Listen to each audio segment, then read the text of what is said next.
আজকে ৪৪তম শাহাদাত বার্ষিকী উপলক্ষে শহীদ জিয়ার এই আলোচনা সভা, আজকের যে যৌথ সভা, এই যৌথ সভাটি ছিল কর্মসূচি প্রণয়নের শাহাদাত বার্ষিকী।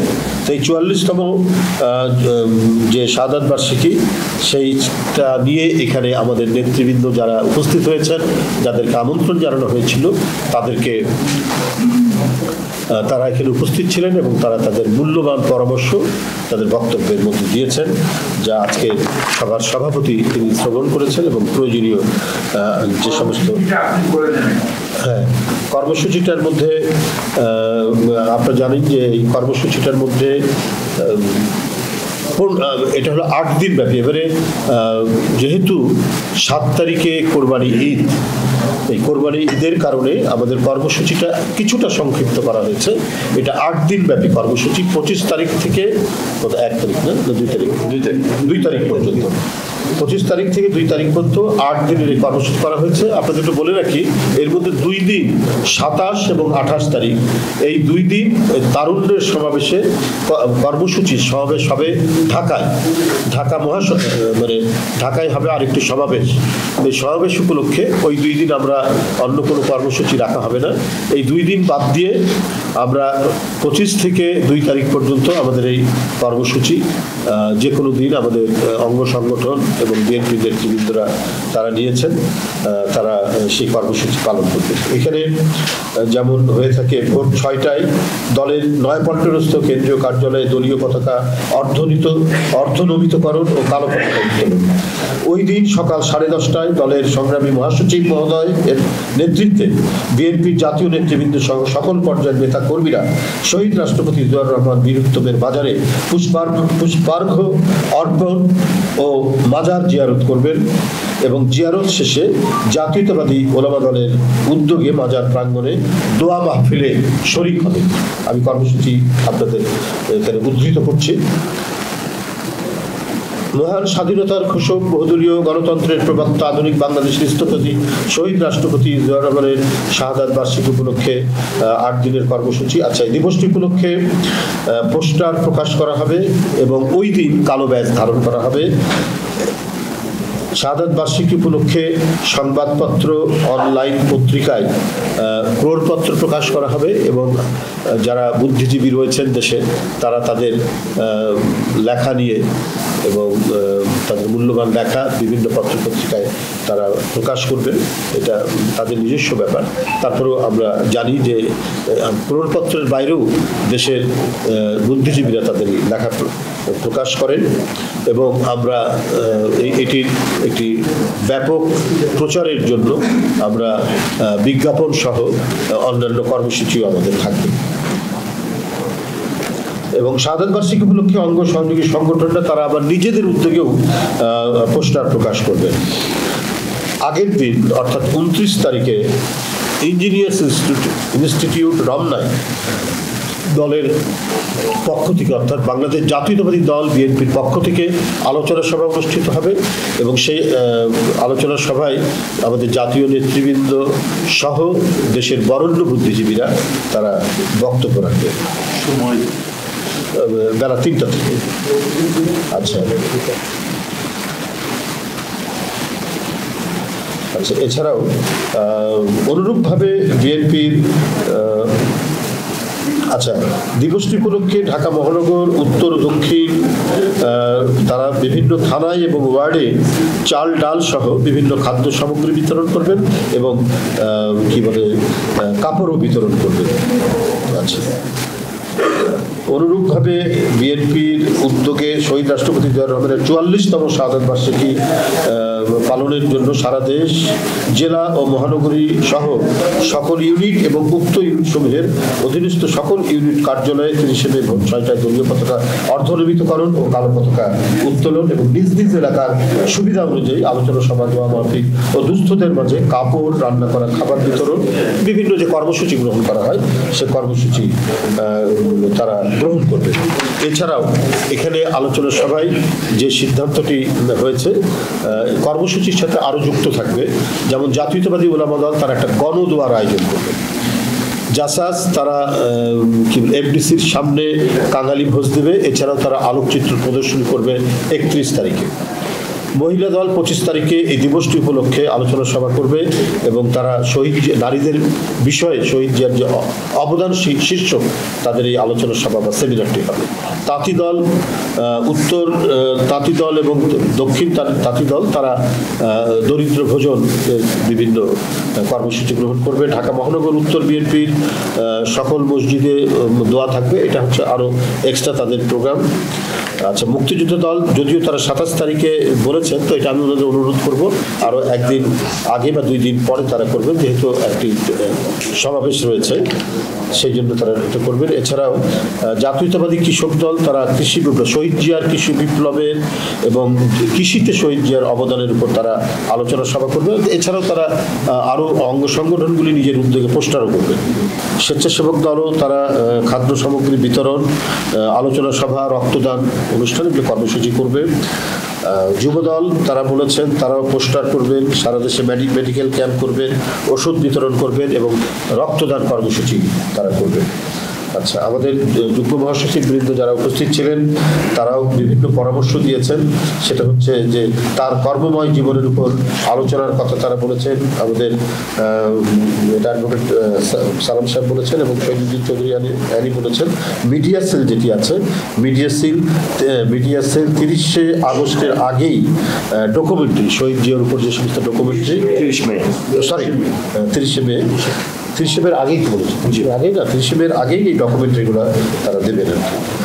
আচ্ছা, তাছাড়াও র্যালির কথা বলেছেন, খাদ্য বিতরণ, মিডিয়া, তারপরে আরো এইসব বিষয়। এবং এখানে সুস্পষ্টভাবে আমাদের সকল নেতৃবৃন্দ এবং এটার উপরে একবারে স্ট্যান্ডিং যেটা অর্ডার, আমাদের দলের সভাপতি মানে আজকের সভার সভাপতি মির্জা ফখরুল ইসলাম আলমগীর উনি একেবারে জানিয়ে দিয়েছেন এই কর্মসূচি পালন উপলক্ষে কেউ যদি কোথাও চাঁদাবাজি কোনো খবর পাওয়া যায় তার বিরুদ্ধে একেবারে জিরো টলারেন্স গ্রহণ করা হবে। এই হচ্ছে আমাদের মোটামুটি কর্মসূচি আপনাদের সামনে তুলে ধরলাম। এছাড়াও আপনাদের কাছে এটা একেবারে টাইপ করে পাঠিয়ে দেওয়া হবে। এখন এই আমাদের যৌথ সভার সভাপতি দলের সংগ্রামী মহাসচিব আপনাদের উদ্দেশ্যে এখন বক্তব্য রাখছেন। সংগ্রামী মহাসচিব মির্জা ফখরুল ইসলাম আলমগীর। বিসমিল্লাহির রহমানির রহিম। প্রিয় সাংবাদিক বন্ধুগণ, আসসালামু আলাইকুম। আজকে এখানে উপস্থিত আছেন আমাদের দলের সিনিয়র যুগ্ম মহাসচিব জনাব রুহুল কবির রিজভী, আমাদের সম্মানিত যুগ্ম মহাসচিব বৃন্দ, আমাদের সম্পাদক বৃন্দ, আমাদের অঙ্গ সংগঠন সমূহের নেতৃবৃন্দ, ঢাকা মহানগর উত্তর ও দক্ষিণের নেতৃবৃন্দ এবং প্রিয় সাংবাদিক ভাই ও বোনেরা, আসসালামু আলাইকুম। বাংলাদেশের রাজনৈতিক ইতিহাসে যে ব্যক্তিত্ব সবচেয়ে বেশি আলোচিত এবং সবচেয়ে বেশি অবদান রেখেছেন তার নাম হচ্ছে এই দেশের স্বাধীনতার ঘোষক, বহুদলীয় গণতন্ত্রের প্রবক্তা এবং আধুনিক বাংলাদেশের রূপকার শহীদ প্রেসিডেন্ট জিয়াউর রহমান। তার শাহাদাত বার্ষিকী আগামী 30 মে। এই দিনটি আমাদের জন্যে অত্যন্ত গুরুত্বপূর্ণ এবং তাৎপর্যপূর্ণ।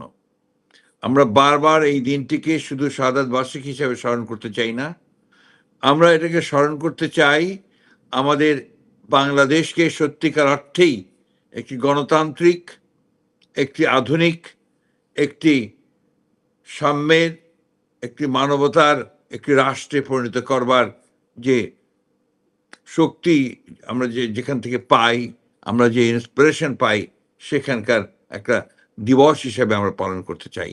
অনুপ্রেরণাটা আমরা সেখান থেকেই পাই। 1971 সালে গোটা জাতি যখন স্বাধীনতার ঘোষণার জন্য উন্মুখ হয়েছিল এবং তখন রাজনৈতিক নেতৃত্ব আওয়ামী লীগের শেখ মুজিবুর রহমান ব্যর্থ হয়েছিলেন জাতিকে দিক নির্দেশনা দিতে, তখন এই 1971 সালে আমরা এই মহান নেতাকে ক্ষণজন্মা পুরুষকে দেখেছি, যখন তিনি একজন মাত্র সাধারণ মেজর ছিলেন। চট্টগ্রামের কালুঘাট কেন্দ্র থেকে তিনি স্বাধীনতার ঘোষণা দিয়ে গোটা জাতিকে স্বাধীনতা যুদ্ধে ঝাঁপিয়ে পড়ার জন্য অনুপ্রাণিত করেছিলেন। শুধু তাই নয়, তিনি নিজে দীর্ঘ ৯ মাস সংগ্রাম করেছেন, লড়াই করেছেন, নেতৃত্ব দিয়েছেন এবং পরবর্তীকালে যখন ছাত্র এবং সিপাহীদের জনতার একটা যৌথ বিপ্লবের মধ্য দিয়ে তাকে রাষ্ট্র পরিচালনার দায়িত্ব দেওয়া হয়েছে, তখন তিনি এই রাষ্ট্রের প্রথম সংস্কারগুলো শুরু করেছিলেন। আমাদের সকলেরই মনে থাকার কথা যে তার পূর্বে ১৯৭২ সাল থেকে ৭৫ সাল পর্যন্ত আওয়ামী লীগের যে দুঃশাসন ছিল, যে একটা স্বৈরাচার ছিল, যা পরবর্তীকালে একদলীয় শাসনে রূপান্তরিত হয়েছিল, বাকশাল প্রতিষ্ঠিত হয়েছিল শেখ মুজিবের নেতৃত্বে, সেটাকে বাদ দিয়ে বাতিল করে জনগণের সমর্থনে তিনি বহুদলীয় গণতন্ত্রের প্রবর্তন করেছিলেন। এবং এই বহুদলীয় গণতন্ত্রের প্রবর্তন করার ফলেই গোটা বাংলাদেশের যে রাজনৈতিক যে কাঠামো, সে কাঠামোর পরিবর্তন হয়েছিল। শুধু তাই নয়, একই সঙ্গে তিনি অর্থনীতিতে যে একটা ভ্রান্ত সমাজতান্ত্রিক ধারণা ছিল, সেটাকেও তিনি পরিবর্তন করে সেই অর্থনীতি মুক্ত বাজার অর্থনীতি তিনি শুরু করেছিলেন। এই দুটোই ছিল তার প্রধান সংস্কার, যেটা অর্থনৈতিক কাঠামোর সংস্কার এবং একই সঙ্গে রাজনৈতিক কাঠামোর সংস্কার। পরবর্তীকালে আমরা দেখেছি যে এই বিদেশে শ্রমিকদেরকে পাঠিয়ে এবং দেশে গার্মেন্টস ফ্যাক্টরি শুরু করে তিনি অর্থনীতিতে একটা বিপ্লবের সূচনা করেছিলেন। এবং সেই জন্যই আমরা বলি যে সংস্কারের প্রধান যিনি যদি কেউ হয়ে থাকেন, সংস্কার যিনি সত্যিকার অর্থে যে জন্মদাতা হয়ে থাকেন বাংলাদেশে, তিনি হচ্ছেন শহীদ প্রেসিডেন্ট জিয়াউর রহমান, যার হাত দিয়ে মৌলিক সংস্কারগুলো শুরু হয়েছিল। আজকে যে আপনার এই যে সংবাদ মাধ্যম, এই গণমাধ্যমও কিন্তু তখন তিনি উন্মুক্ত করেছিলেন। শুধু তাই নয়, মাত্র ৪ বছরের শাসনের মধ্যে তিনি বাংলাদেশে একটা নতুন দর্শন দিয়েছিলেন জাতিকে। সেই দর্শনটি ছিল বাংলাদেশি জাতীয়তাবাদ, এবং তারই ভিত্তিতে বাংলাদেশ তার নতুন স্বতন্ত্র, নতুন পরিচিতি লাভ করে এবং তা বিশ্বের দরবারে একটা সত্যিকার থেকে মর্যাদাময় জাতি হিসেবে পরিচিত লাভ করে। যে বাংলাদেশে ৭৪ সালে দুর্ভিক্ষ হয়েছিল শেখ মুজিবের শাসনামলে, এবং প্রায় লক্ষাধিক মানুষ আপনার শহীদ হয়েছিল না খেতে পেয়ে, সেই বাংলাদেশকে তিনি ১ বছর পরেই তিনি খাদ্যের স্বয়ংসম্পূর্ণ করেছিলেন। শিল্পে কলকারখানাতে উৎপাদন শুরু হয়েছিল নতুন করে, মানুষের মধ্যে একটা নবজাগরণ সৃষ্টি হয়েছিল, উদ্দীপনার সৃষ্টি হয়েছিল। বাংলাদেশকে সত্যিকার অর্থেই একটা সমৃদ্ধ আধুনিক বাংলাদেশে রূপান্তরিত করবার জন্যে যে কর্মযজ্ঞ শুরু হয়েছিল, সেই কর্মযজ্ঞের সূচনা করেছিলেন শহীদ প্রেসিডেন্ট জিয়াউর রহমান। দুর্ভাগ্য আমাদের এই জাতির যে আমরা এই ক্ষণজন্মা মহাপুরুষকে আমরা বেশি দিন ধরে রাখতে পারিনি। আজকে যারা বাংলাদেশের বিরুদ্ধে ষড়যন্ত্র করেছে, যারা বাংলাদেশকে ১৫ বছর ধরে একটা ফ্যাসিস্ট শাসনের মধ্যে রেখেছিল, যারা আজকেও এখনো ষড়যন্ত্র করে চলেছে সীমান্তের ওপার থেকে বাংলাদেশকে আবারও আপনার সেই জনগণের অধিকার থেকে বঞ্চিত করবার জন্যে এবং বাংলাদেশকে তার উন্নয়নের পথে বাধা সৃষ্টি করবার জন্য, সেই সময়েও কিন্তু আপনার এই শহীদ প্রেসিডেন্ট জিয়াউর রহমানের নাম আমাদেরকে বারবার মনে রাখতে হবে।